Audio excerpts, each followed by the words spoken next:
Get the tissues ready. We're getting ready to say goodbye to Neptune in Pisces. And of course, hello to Neptune in Aries. This is where it all gets wrapped up, where we start to understand what's happened, what Neptune's influence. Neptune has influenced in so many different ways.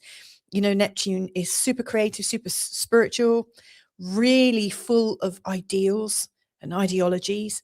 And, Neptune is ready to make sacrifices. And of course, in the sign of Pisces, it has been endless. The little emotional trysts that we've all had over the last, over a decade. This is a very intense time. Yeah, so this is an absolute banger of a week. There's so much going on. I cannot even fit it all on in a meaningful way on one slide, as I usually am able to do. Now, when I'm doing forecasts and really looking at the week ahead, I'm usually looking at planet to planet aspects, not the moon to planet, because the moon moves very fast, and I deal with that in my school community. I give forecasts about the moon more in my school community, not so much on YouTube. The planet to planet ones, they're slower, they last longer, they come in more slowly, and they leave more slowly. So you really come into that aspect, you really get to experience it, to understand it, and then for it to depart. And because of that, because I'm looking from one planet to another, you don't often get so many aspects hitting in one week, especially not with the main aspects. And the ones I'm considering are always a conjunction, an opposition, and a square, and also sextiles and trines. I mean, there are always lots of little micro aspects. But in this week ahead, we've got 1, 2, 3, 4, 5, 6, 7, 8, 9, 10, 11, 12 that I can see, and that's huge, plus all the planetary changes, plus the cazimis, and of course we are limbering up for that move of Neptune into Aries on Monday the 26th. So it is huge. This is such a big time. Moreover, it's just after the new moon in Capricorn, which is taking place today on Sunday the 18th. And this new moon in Capricorn, right at the end of Capricorn, is putting us into the new waxing moon phase. So as all of these aspects are hitting, we are starting to grow all the seeds that we have sown in a very meaningful, very purposeful, and very activated way. So let's have a look at the chart now. All of my charts that I use are always set to midnight in London, just because midnight is the place.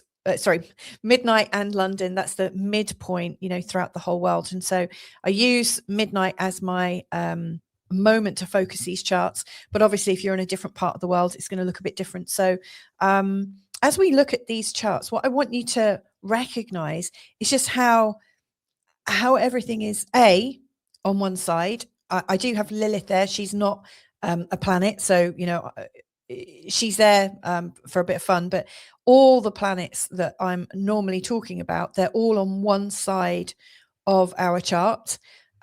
So whatever is happening, if you think about your own chart and how your chart is spread out, you've got one side of it lit up at the moment.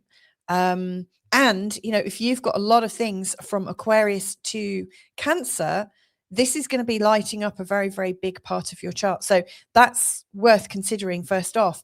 You might also want to consider where are the houses that these signs are covering in your chart. Does it go from the 1st to the 7th, the 2nd to the 8th, and so on and so forth? Because again, that will give you an idea of what you're working on from where you're going and to where you're going. But in particular, I think it's worth understanding where Aquarius is in your chart, because this week we have Pluto, we have Venus, we have the moon going through there right at the beginning of the week. We also have the sun moving into Aquarius, and Mercury, and also Mars. So that is all of the personal planets and Pluto. And if you're a fan of Pallas Athena, which is every astrologer's best or favorite asteroid, she is also in Aquarius. Coincidentally, the sign of the big sign associated with astrologers. So this is a huge time for astrologers, astrology in general, and for the planets to be working in a very independent, in a very transforming, in a very zany, individual, and far out way. This is going to be activating wherever the sign of Aquarius sits in your personal birth chart. So yeah, big, big, big news. Now, obviously, all of these planets are really early doors in the sign of Aquarius. At the beginning of the week, you know, you've still got Mars and Mercury right in the tail end of Capricorn.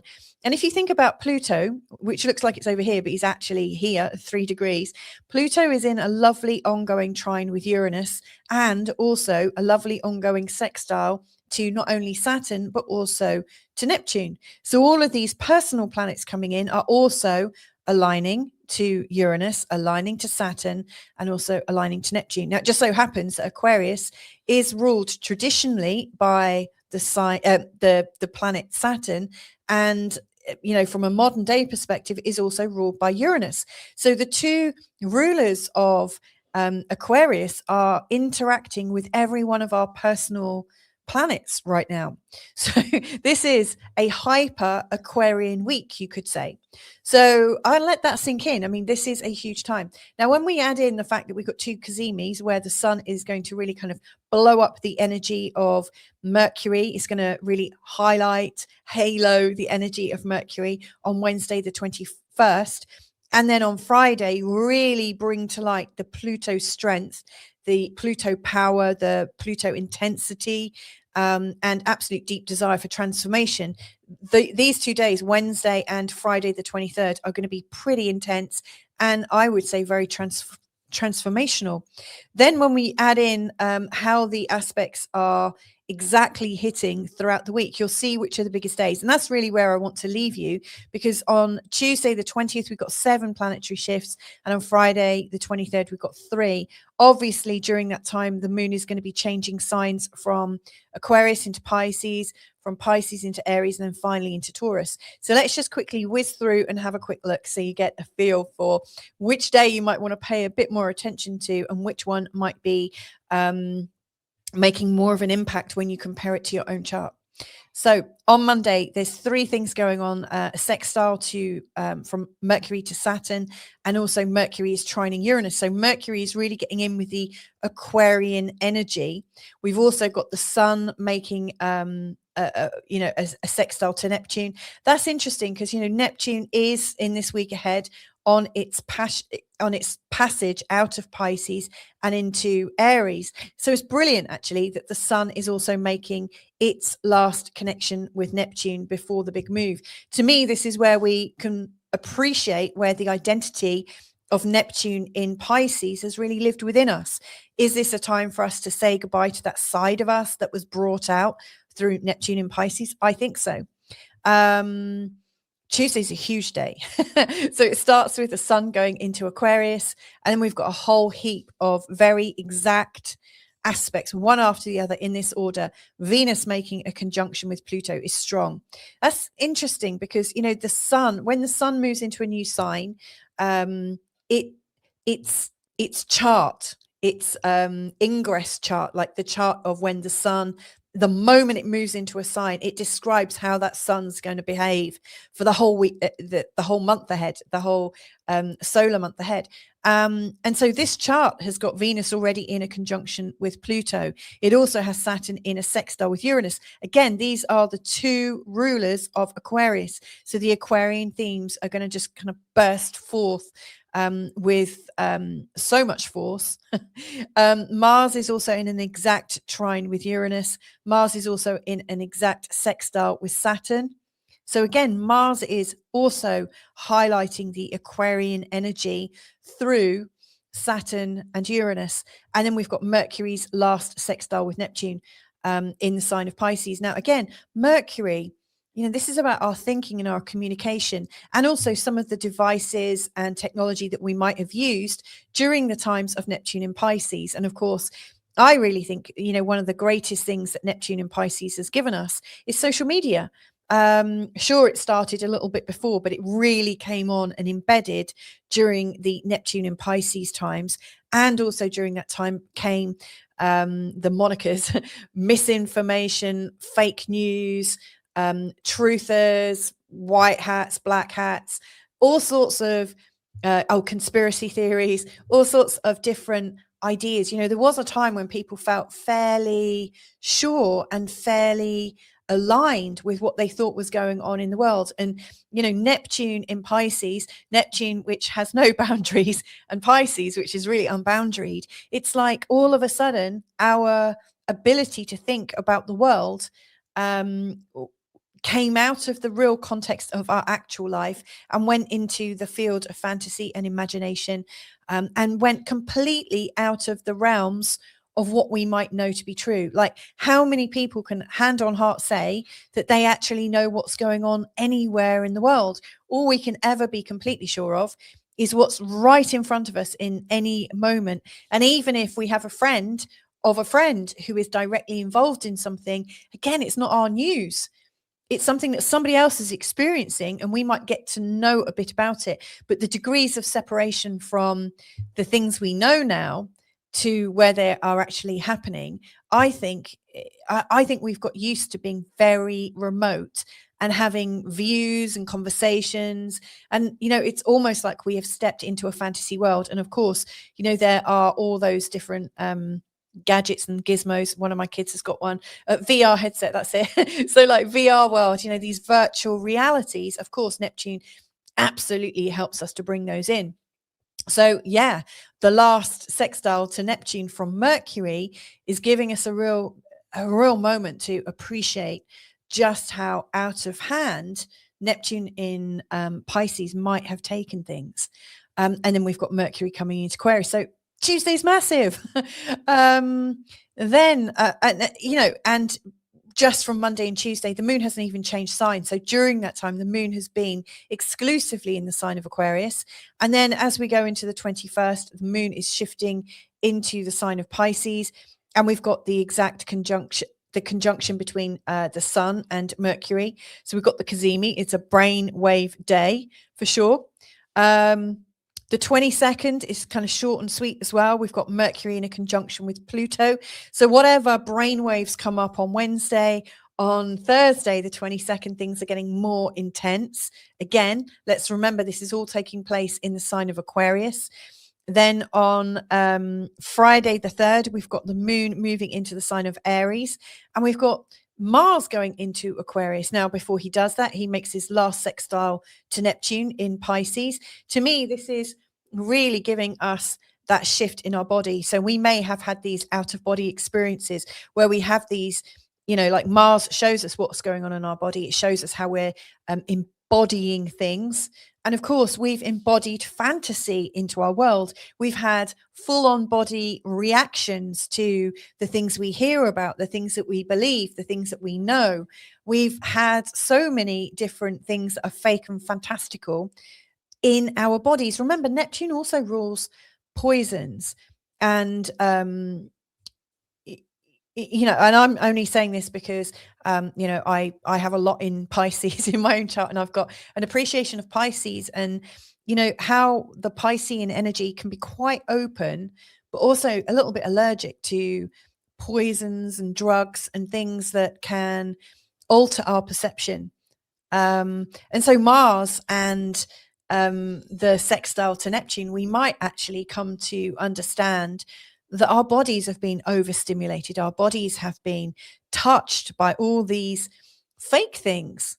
You know, is it in our food? Is it in our medicine? Is it the fake light that we've got? Is it all the fake colors we're surrounded by? All the LED lights? Who knows? But there is this feeling that our bodies maybe have been hijacked. And so there is this appreciation that as Neptune comes out of Pisces, we have a choice point, another choice point. I mean, obviously we can always make a choice anyway, but I really think as we're saying goodbye to Neptune in Pisces, we might realize that our world has been very distorted, and it's been really turned around from what we all knew as our natural place that we have lived in for millennia. So yeah, I think there is this kind of summing up, you know, Neptune going into Aries, what's going to happen with it? Who knows? I don't think it's going to pass away very gently. I suspect this is going to be quite a big year. Anyway, that's a little aside. We've also got the sun in a conjunction with Pluto, and that's the cazimi, where our identities and what we know about our identities are coming into consider power. How much power do we have in our lives? Where is the power in our lives? Is it, there was a time when maybe we understood where power was. Maybe we knew that we had a town mayor, or the power was, the person in our family that felt more like in charge. Now, where is the power? Do we know the power? How is our life shaped? I really think there's a lot going on with power here. And, on the one hand, we can reclaim our power and step into our power. But can we do that whilst we also don't realize who has power over our lives? I don't know, but there's a lot going on there. And then as we come into the weekend, actually, there's not much going on other than moon movements. And of course, on Saturday, there's actually nothing apart from moon movement. So it's not going to hit my radar. But on Sunday, we've got the moon going into Taurus, and that's where it's ending. And of course, it's setting us up for the week ahead, where we've got Neptune going into Aries on Monday. So big week. Now, if you'd like to hear me break these down on a day-by-day basis, I do that in my school community. It's completely free to join. You just go to www.school, that's SKOOL.com/Feel-Good Astrology. In fact, I've got one of those codes. I can't remember what it's called. One of those codes at the top of my screen that you can scan with your phone, and that will take you straight to the school app, and you can access it that way if you prefer. Now, so you can go to my school community, and I will unpack all this in my own channeled way, and also with the addition of the moon movements. I mean, this is a huge week. But what I'm also excited about is on Wednesday night, I'm going to be hosting like a little bit of a hangout, and you're very welcome to join us. Again, you just have to join us on school. And we're going to say goodbye to Pisces and hello to Aries in respect of Neptune. So if you want to join me on Wednesday night, or join us, the community, on Wednesday night to say goodbye to Neptune and Pisces, and consider the transition from Neptune into Aries and how that's going to affect your chart, then just come along. All you need to do is sign up. Again, it's free. Bring your chart with you. Know where that dividing line between Pisces and Aries is, and then the rest is all in the discussion. So have a fabulous week ahead. Hope to see you in my school community, and take care. Catch you another time. Bye for now.